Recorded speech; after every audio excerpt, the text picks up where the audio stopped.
Assalamu Walaikum. In this video, how to group in Google Sheets pivot table.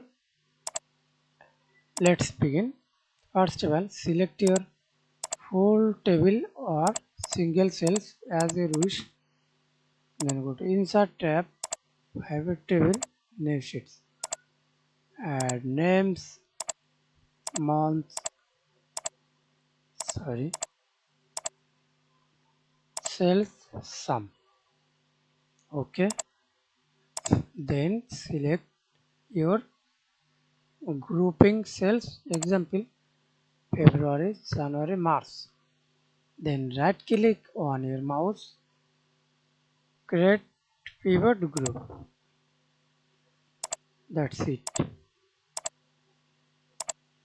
Thanks for watching video. Please subscribe to my channel, like, comment, share.